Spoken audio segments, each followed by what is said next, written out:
We would now like to introduce the second plenary session, priming for the return of international travel, insights and opportunities to emerge stronger. In this plenary discussion, representatives from SEB's international group, as well as the aviation industry, will provide a situational analysis of Singapore's key source markets, as well as offer some insights on how Singapore can be primed to compete for market share moving forward. With that, I'd like to invite Ms. Eileen Lee, Deputy Director, Market Planning, Singapore Tourism Board, to share her presentation. Eileen, please.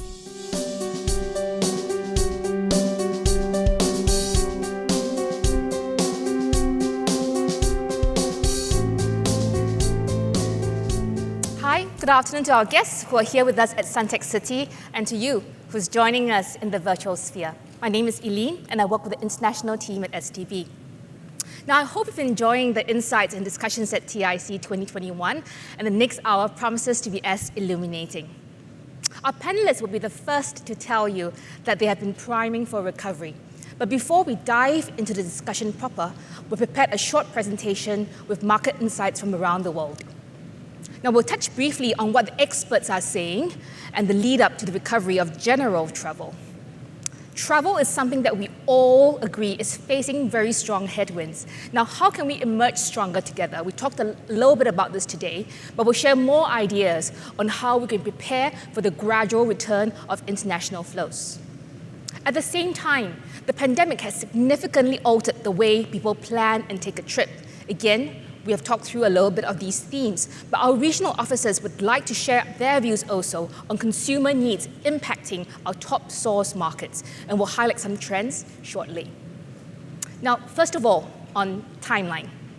IATA predicts that travel in 2021 will hover between 33 to 38% of 2019 levels, depending on how the wider global situation pans out.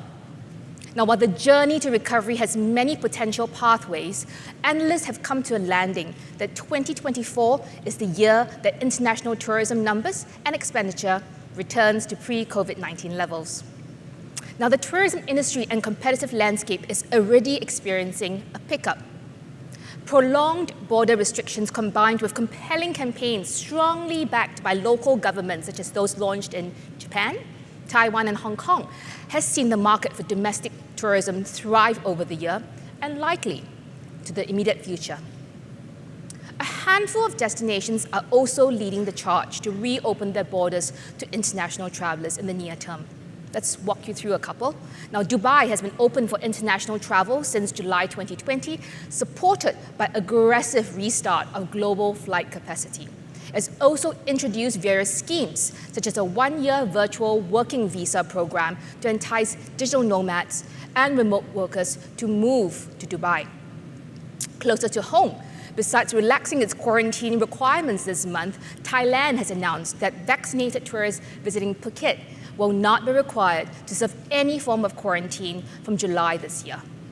Meanwhile, Bali is trying very hard to speed up its vaccination rollout to open its borders by July as well. This, of course, leads to the burning question, and some of you have been asking it this morning as well. How does Singapore fare in the face of global competition?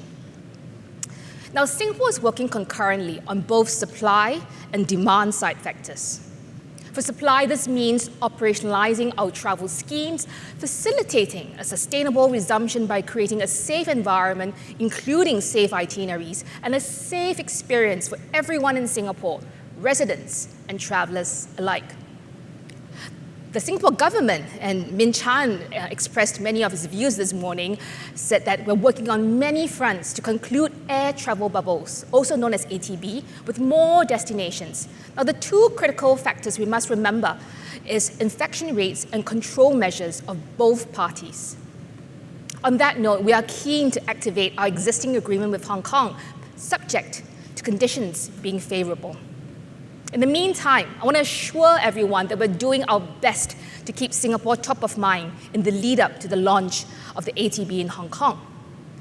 Our Hong Kong regional office has seeded a range of marketing activities over the past few months, including an influencer throwback campaign involving key opinion leaders, 5 of them, such as famed Hong Kong fitness influencer Emmy Wong and a personality Chan Ka-sin. And within our drawer plans are a range of active marketing ideas that we will roll out as soon as the market conditions are right. COVID-19 has sparked an evolution in the entire consumer journey, and Delisha has brought you through some of these things. Now, together with our colleagues, we've distilled some of our key adjustments to traveler needs around the world that will help us plan our winning moves for the international markets. The impact of safety has been discussed a lot today. I want to talk a bit more about it. And Booking.com, for example, suggests that at least 79% of travelers will adopt safety measure, while Amadeus findings suggest that the majority would place a higher value on airlines and hotels with higher safety ratings. Now, all this points to travel becoming a more intimate affair in the short to medium term. And there's already immediate potential with small group travel. We've seen this trend occur at the most recent Golden Week holidays in China in 2020. Now, with travelers wary about possible disruptions more than ever before, there's an obvious increase in the desire for flexibility and shorter booking windows. And at the same time, there's a hankering for someone else to make sense of the many new rules, restrictions, and new processes. Now, our regional offices have identified that there's much scope for travel intermediaries to play a larger role to ease the stress and worries of travel planning. On the experiential front, price consciousness could become a mainstay in the minds of many, so we all need to keep a close and watching brief on our value proposition. Most of the markets have reported that travelers can be swayed to lengthen their stay. In short, the allure and practicality of a mono-destination holiday has increased. Amadeus also agrees that with travel restrictions in place, holidaymakers are more likely to take fewer but longer trips. Now, living through a pandemic has sparked a re-evaluation of people's priorities and attitudes. Travelers want to travel responsibly and with purpose, engaging and learning from other cultures. Many would want to make a positive contribution to the local communities they visit, and herein lies an opportunity to review our offerings and pay greater attention to the storytelling and experience delivery. Now, let's take retail as an example. While travelers will still shop for global brands, many are seeking unique items and are more open to purchasing local products. This is where we can put in more consideration in explaining the brand, the product, and designer story, and the made with passion products will prove an enticing proposition. Having touched on some of the trends that could take center stage once general travel resumes, let's take a look at how we can build on this together to reimagine the Singapore experience. So we've framed it under 3 thrusts: appealing to those keen on maximizing experience, improving diversity, as well as developing digital revenue streams as part of your business model. As Keith mentioned early this morning, this is an exciting time for Destination Singapore to adapt and innovate, and we saw many wonderful case studies this morning. Adapting can be as simple as updating your offering to be more relevant to the new operating environment, especially in providing an added layer of assurance to the end consumer. Now, with travel becoming a smaller, more intimate affair, companies can take the opportunity to reevaluate and tweak their product offerings for smaller groups. Let me be clear. Innovation doesn't necessarily involve a business overhaul, but could instead revolve around partnerships with other businesses on themes like sustainability, wellness, authenticity, themes we talked about the whole of this morning. And we do this keeping in mind we're likely to be able to gain mind share and wallet share of travelers who are now more prepared than ever before to pay for safety. The events of 2020 have also underscored the importance of human connection and quality time with loved ones. Now, the great outdoors are attracting new devotees looking to immerse themselves in nature. So camping, glamping, and other activities that make use of the green space will have a wider set of holiday makers appeal today. Now, some travelers no doubt will look to maximize their holidays through thoughtful adventure while minimizing the risks involved. Now, we observe a segment that could be prepared to swap modest short breaks for blowout holidays. We could also have a rethink about how we can maximize the unique wonders of Singapore's green lung. Min Chan talked a lot about that this morning, including our outlying islands. As we prime for recovery, we're reminded that the first wave of international travelers could be Singapore's most powerful advocates. Designing a great Singapore experience will be key, leveraging on the increased desire for authentic content and interactions truly unique to our shores will help us gain more fans and sway travelers to return more frequently. From dining with home chefs in a HDB flat to bringing home a Singapore souvenir that embodies the spirit of passion and possibilities, the options are only limited by our imagination.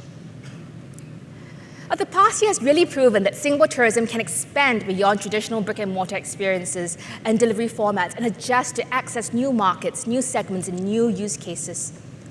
At Travel Revive last year, STB piloted virtual tours with our international delegates, and that has really moved on from that time.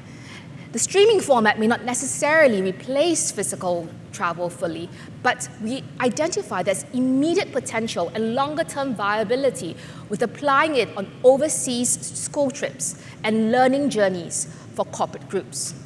And I want to assure you over here that our regional offices are already testing these ideas in the markets to size up interest and commercial viability. So please work with us on this piece. Now, virtual tourism can become a significant digital revenue stream for all tourism businesses, enabling brands to reach out to a wider audience pool. Like-minded partners can consider coming together to bundle products to drive ancillary spending from virtual buyers. Let me give you an example of e-retail, for example, where precincts can possibly offer visitors the ability to virtually explore neighborhoods and purchase retail products whilst enjoying a tour. And finally, for international recovery, let's take a look at achieving greater impact with partnerships that STB has already forged. And here is where we want tourism stakeholders like you to join us. Industry partnerships form a large part of what we do at STB. STB has forged alliances with partners across strategic sectors to achieve the objectives of entrenching Singapore's brand, driving visitor arrivals, and driving spend.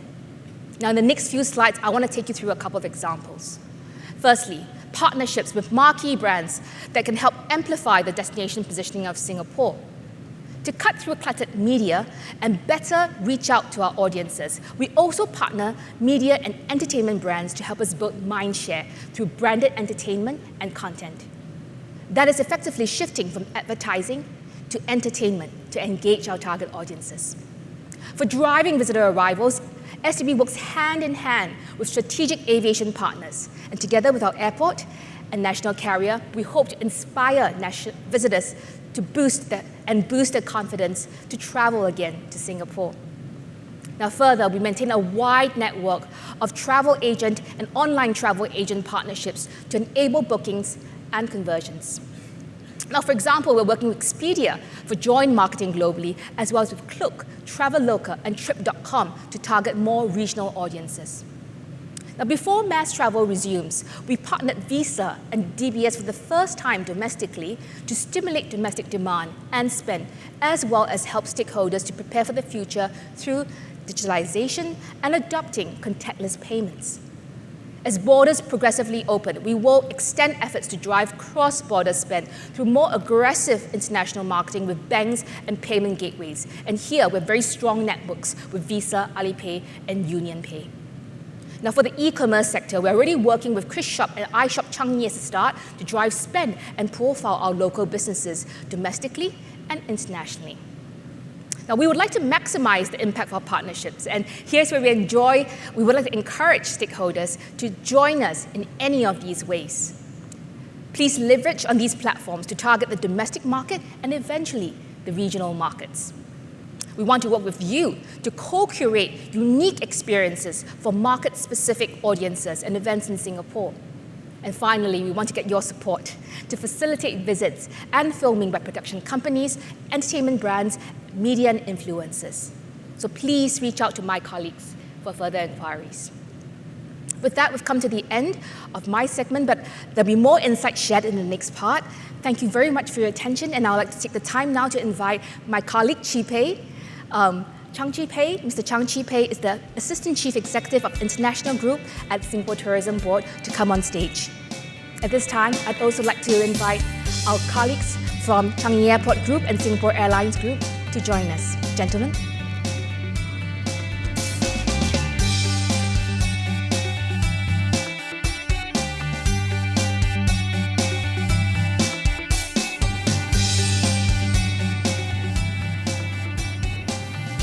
Thank you, Eileen. Thank you, everyone. We are very privileged today to have two very distinguished leaders in the travel and aviation space on our panel this morning. Chin Kiat is the Managing Director, Air Hub Development at Changi Airport Group.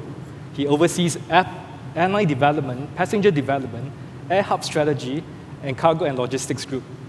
Lik Sing is the Executive Vice President, Commercial of Singapore Airlines, with responsibility over cargo, customer experience, marketing planning, sales and marketing divisions, as well as sales regions.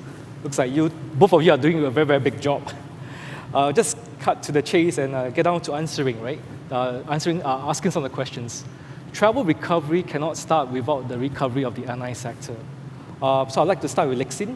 When SQ announced your February 2021 results, despite the poor passenger carriage numbers, SQ projected cautious optimism for measured recovery in the second half of this year, as you expect pace of vaccination to pick up in Singapore and globally. Could you share more on SQ's plans to prepare for recovery, and how will you prioritize restoring your network, and how has SQ's fleet mix changed as you chart forward in the post-COVID world? Thank you, GP. If you could flash the next slide. So I think during the peak of COVID, like every other airline, our capacity dropped to a very small number. We were running at single-digit percentage of our previous capacity for a large part of 2020. But towards the end of last year, I think we made a strategic decision that we had to keep our network vibrant, and we had to provide for that connectivity for the Singapore hub and for our customers, despite the fact that mass travel hasn't come back, but there is still essential travel going on, whether it is people traveling for work, whether it's families needing to get together for whatever reasons, students traveling to universities. So we wanted to be able to be there for our customers. So you can see from the chart that from December and moving into now April-May period, we've actually gone up to almost 30% of our pre-COVID capacity. And in terms of destination coverage or city links, we are almost at half of where we used to be. And that is very significant because this half coverage does not yet include most of China and most of India, for which we're still hoping that the G2G discussions will unlock it for us. Yep. And so this is a very large and number of flights that we've put back. I would actually say that we are amongst the top 3 airlines in the world in terms of resumption of international services. This is our commitment to the Singapore hub. No prizes for guessing who the other 2 are. One Only which the order. But I think, I'm a glass half full kind of guy. So rather than obsess over who the other 2 airlines are, I want to say that we are among the top 3, which means we're ahead of all the others in the whole industry. And this includes our traditional competitors like Qantas or Cathay Pacific or British Airways or Lufthansa or everybody else. Yep. And this is really a strategic move that we have made. Yep. In terms of the fleet, I think the COVID has provided us, in a way, perversely, the opportunity to retire some of our older aircraft because we don't need as many aircraft as before. And so we will come out of COVID with a much better product, much more fuel efficient in considering the theme of sustainability, and of course more cost efficient as well. Yep. Singapore is obviously home not just to Singapore Airlines, but to many foreign carriers. I just want to get Chin Kiat to jump in here. You're showing me a picture of an airline that just restarted service to Singapore, I think this week. Maybe you'd like to share a little bit more about the foreign airlines' interest in coming back to Singapore that you have seen so far. Okay. Thanks, GP. I think overall the interest is quite healthy. Just on Sunday, Gulf Air resumed the flight from Bahrain to Singapore, which I think we haven't had a direct link for a long time. So I think in our conversations with foreign airlines, I think the interest is very strong. I think especially at this current level of traffic, currently Changi Airport's traffic is about 2 to 3% of that of pre-COVID levels. So there's a lot of pent-up demand. I think it's just the lack of supply, and also due to the cross-border, the travel policies inhibiting travel, the demand is there. So I think there's a lot of interest by airlines, both SQ, Jetstar and other airlines, to mount flights once the conditions are favorable. So I think supply shouldn't be a bottleneck. It's actually when the right conditions are favorable for flights to resume. A question for both of you. I understand that a lot of the resumption of the flight services is right now supported by the strong cargo business that you guys are doing, especially through a pandemic. I think we see e-commerce doing very well, and of course logistics doing very well, right? So, I mean, my question to Lixin is that, do you see the prioritization of the routes that you're going back into, or the cities you're going back into, would that be more cargo-led going forward, or would that still looking at passengers sort of numbers and being able to support the new points that you want to fly to? Well, the simple answer to that question is that the cargo-led part of the network resumption has already happened. Much of the 30% capacity that we put back up to this point is driven by the ability to carry cargo on those flights, and therefore to be cash flow positive for those flights. I mean, realistically, you see our published numbers on passenger load factors. They are still very dismal at this point because borders have not yet opened. But yet, we are able to put in this capacity, support the hub, and support general connectivity out of Singapore. So moving forward, the future growth, we would expect that it is less led by cargo and more led by the passenger side. Okay, all right. Chinkiat, I know you also oversee cargo. I mean, do you have anything else to add? Singapore being an important sort of transportation hub. For Changi Airport, I think cargo, there's always, we see the business as 3 rings. The first ring is, of course, revenues and income for the airport, but actually, historically, cargo is only a small part, very small fraction of the airport's revenue.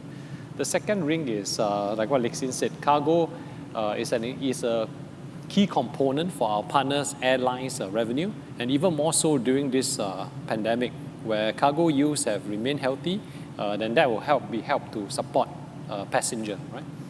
The third ring is actually, there's also a national role for cargo for Changi Airport, because we bring in important imports and exports. During especially the early stage of the pandemic, food supplies, medical supplies, PPE, all that came in. Last few months, I think it played a key role also in bringing in vaccines. Yep. And potentially, as the time goes on, for vaccine transshipment as well, the hub can play a key role. But I agree with Lixin. I think today SQ's network, a lot of it is supported by cargo, a healthy cargo business. So I think that will help pave the way for passenger recovery by ensuring that the network is there. Thank you. Before we go to the next segment, I just want to maybe pick one question from our Q&A chat regarding to air travel. A question for both of you. What do both CAG and SIA think about the future of LCC travel? How has COVID-19 affected plans for this subset of the travel markets? Well, the format of these conferences these days is that I cannot redirect the question because the CEO of Scoot is sitting in the audience, my dear colleague Campbell Wilson. And unfortunately, I therefore have to take it on myself. But I think for the SIA group, we are very clear that the future of travel will still be in the different segments, whether for leisure, for business. And so there is always a place for LCC travel. There's always a place for the full service travel, which was why we had these 2 vehicles in the first place for the Singapore Airlines group. So we definitely believe that LCC travel will recover, just as we believe business travel will recover. I'm 100% with Keith on this one. I can't say anything else. It's impossible for us to contemplate that business travel will not recover. Okay. But it's actually it really is shifts in people's thinking. In fact, there is one school of thought that says business travel in business class itself will be in even higher demand because of companies' concerns over executives' health and safety, and therefore wanting to secure more private space for them. But that's our view on all the segments. Thank you, Lik-Sing. Chin Kiat, I mean, do you see a lot of LCCs, especially the foreign LCCs, knocking on your doors, wanting to resume flights? The short answer is yes, I think it will be still an important part of the Changi Air Hub. Before COVID, for Southeast Asia, about 50% of the travel, the capacity is low-cost airlines. At Changi Airport, the traffic was about 1/3 of it was low-cost. So I think if you take that trend and then you compare what the fundamentals, have the fundamentals changed, some of it might not have changed. So I still see it playing a key role for the Air Hub. For the short term, when we initially recover for COVID, the verdict is open on both directions. One school of thought says that initial travel will be more regional, which again, low-cost airlines tend to fly to most of the regional destinations. The other school of thought says that since I'm going to serve 2 weeks of SHN, I might as well spend 2 weeks in Europe and come back and serve 2 weeks. That makes it more worth it. So, and that will lead to long-haul travel. So it's quite difficult to predict the consumer behavior in the immediate term. But I think in the longer term, definitely low-cost airlines will play a key role for the Air Hub. Yeah. Since you're on the topic of LCC, there was a question on the cost of air travel. Whether or not do you see that increasing quite significantly going forward? Just wanted to get some quick reactions from both of you. Well, I'm not sure if the question is relating to the cost or relating to the...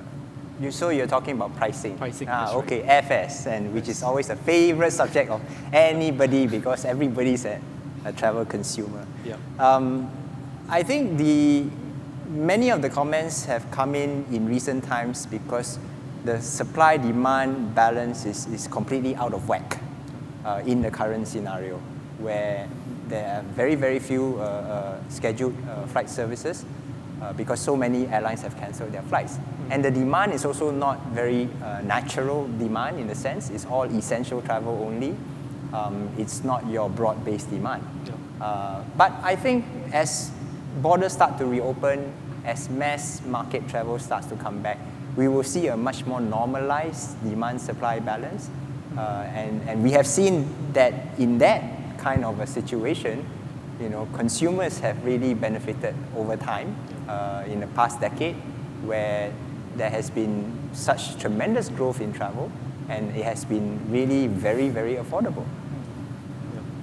So moving away from airlines to talk about the whole airport experience, CAG obviously over the last years has pivoted in many ways similar to what STB has to do. So you guys were running the testing facility at the airport. You were also turning T4 to be a sort of carnival playground during the December school holidays. So Chin Kiat, do you want to share a little bit about how you guys have transformed yourself over the last 1 year to sort of stay afloat and then to look at capturing new opportunities? Sure. Maybe we can show the slide I prepared for this. So I think immediately following the crisis, I think we realized that we had to pivot the model. So I think, not sure how many of you in the audience have been flying recently, but I think if you go to the airport today, from when you get off the taxi at the curbside all the way to boarding, the process is touchless. We have converted all the check-in kiosks. We have adopted a contactless technology on the check-in kiosk. For immigration as well, is using biometric and no contact. So I think that's one of the key changes. When all of us restart travel, you experience at Changi Airport. Of course, cleaning and disinfecting, just like our friends in the hotels and attractions are implementing, they're also being implemented at the airport. Next slide. So the other change is we have set up a big testing facility now at Changi Airport. So we can test up to 10,000 passengers a day. Of course, it's still a small fraction. Before COVID, every day our arrivals was a few times of that, but for now, that's sufficient. I think for us, moving forward, we are still Just as you were talking about airfare, I think the other component today for air travel, there's also many additional friction in it. For example, testing, the turnaround time for testing, the cost of testing. So all these we acknowledge, they add friction to travel. So constantly we need to work together with the government and other partners to look at different technology to try to bring the cost down and bring the friction down. Right? So one of the areas we are looking at is the breath analyzer. There are a few candidates now in the market. It will bring the cost of testing down, the turnaround time of testing down, and also probably in terms of intrusiveness, you bring it down. Now the key challenge is to have more testing sample to ensure that the sensitivity is high. But again, based on the initial results, the sensitivity is already beyond that for the antigen test that all of us went through when we attend this conference. So it's promising, but we have to keep working at it. Thank you, Lixing. Thank you, Chin Kiat. Lixing, over to you. I understand that when you speak about a seamless end-to-end journey, SQ has also set up a new customer experience division, right, as part of your transformation. And you've also made significant investments to enhance your health measures throughout the entire passenger journey. Could you share a little bit more on this point? So I think, as we were in the depth of COVID, we obviously wanted to hear from our customers in relation to what would drive them to travel again or what they would focus on in selecting their airline when they started traveling again. Yep. And health and safety obviously came up number one. The other point that came up quite strongly was seamlessness, as has been mentioned by many other people during the course of today. I think the number of things that we have done in relation to ensuring that people are safe when they travel, that they are not going to get infected when they travel. The list is very long. I won't go into the individual measures. We recently were awarded the Diamond rating in the Apex Health Safety Audit, and so we are quite proud of that. There are only about 10 airlines in the world that have obtained that rating, and we intend to continue to be best in class in this regard because of the emphasis that our customers are placing on it. Beyond that, in relation to seamlessness, I think we have really made use of digital technology to provide the best, the most current information and the most easy way of showing information to various authorities and regulators so that we make it a seamless journey. We were one of the first to experiment with the IATA travel app, and we continue to progress this by making it part of our own mobile app, such that it is a seamless experience for the customer. It will be in our mobile app's wallet, and so they can access one app to do all of their transaction as well as show whatever they need to show to the authorities as they move into the borders of the country. So we are very happy with the results that we've achieved so far, and we will continue to be making efforts in that area. When would the integration of IATA Travel Pass with your wallet, when would that be ready to be rolled out commercially? It should be ready by middle of the year. Yeah. It should be. It's actually not a very difficult integration. The technologists say it is an API call, and then that part I don't understand. But it will be ready by middle of the year. Yeah. Do you see your partnership or collaboration with IATA for the travel pass to be exclusive? And if not, then are you also on the lookout for other possible solution providers? Yes. So it is most definitely not exclusive. There is another development, which is the Common Pass, which is supported by the WEF. Yep. And we are open to. We already have conversations with them, but we're not yet in the same level of detail as with IATA.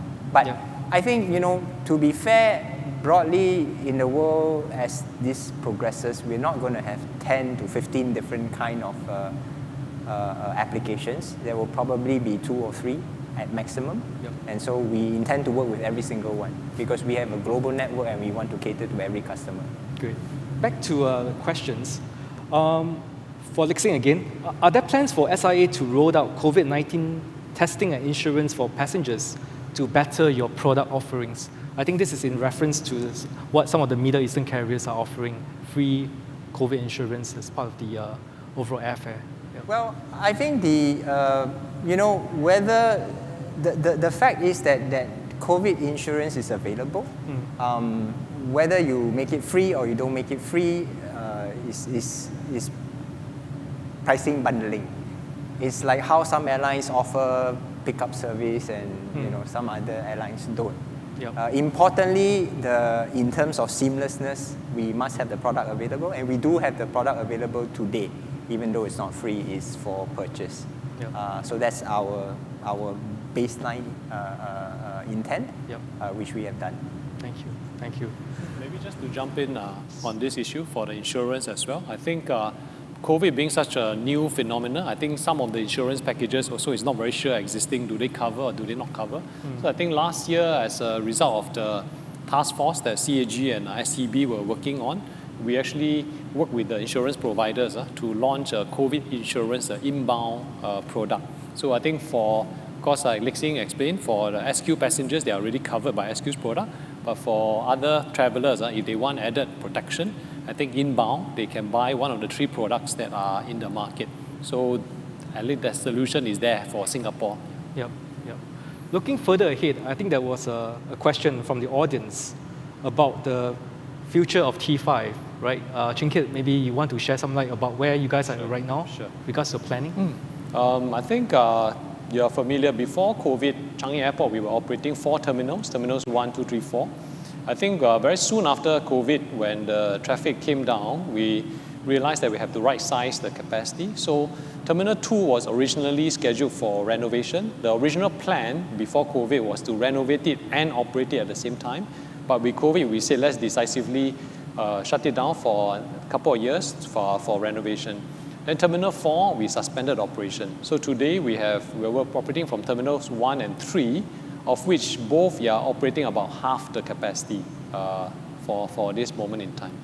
So for Terminal 5, the public announcement was that by Ministry of Transport was that it will be delayed by at least 2 years. Internally, CAG and MOT, we are still reviewing this process. I think at this point in time, it's probably too early to make a decisive call on this, but we'll review it for the next few months and monitor how things go. But again, I think just to put things into perspective, I think just before COVID, if you look at the situation just pre-COVID, in December 2019, we actually had 10 years of 6% growth, pretty strong growth. And actually, my biggest nightmare was I didn't have enough slots to meet all the flights. So for new flights coming in, for airlines, we offered them 2 a.m., 3 a.m., they were very happy. And some airlines were turned away. It's not just in Changi. The whole of Asia airports was below capacity. So I guess the verdict is still open. There'll probably be some delay, but probably too early to tell exactly when the delay will be and how long it will be before things bounce back. Thank you. I think it's fair to say that Singaporeans are very vested in the success of Changi Airport as well as Singapore Airlines. So on a longer term question for Lik Sing, I know you guys have embarked on your 3-year transformation program and review, started I think in May 2020. Would you like to share a little bit about what are some of the key insights or review that we've done so far and how you plan to take this forward? Yeah. Sure. Maybe the next slide. Oh, sorry. That got lost. Okay, never mind. Bring back that previous slide then. So I think, we actually completed the first transformation program right around just before COVID started. And in terms of the baseline pillars, not much would have changed because really the trust towards digital, which the whole industry is facing, as was articulated by previous speakers, is the same thrust that we are also very focused on, to be able to leverage on that to bring our business to a new level in terms of efficiencies and to be able to provide our customers with a much better experience. Of course, we have to really pivot because of COVID, but I think we have already done most of that in the past year. Some of the outcomes, like for example, the fleet management, and which is a good outcome in a way to be able to move on to newer aircraft and better technologies. are already in place. So we are quite optimistic in a sense to that coming out of COVID, the transformation will put us in a much stronger position. So this was a slide that I was talking about. You will see much of it based on digital. And then what I spoke of earlier in regards to having both the LCC as well as the full service, now fully embedded and fully nimble to be able to switch between the two to cater to whatever the market demand is. Yeah. Thank you, Lik Sing. Thank you for sharing. I'm mindful of time that we wanted to end the session by 1:05. So I'd like to thank both Lik Sing and Chin Kit for spending the full morning with us, and to the rest of the audience as well. Hope you guys enjoy your lunch and have a good afternoon. Thank you very much.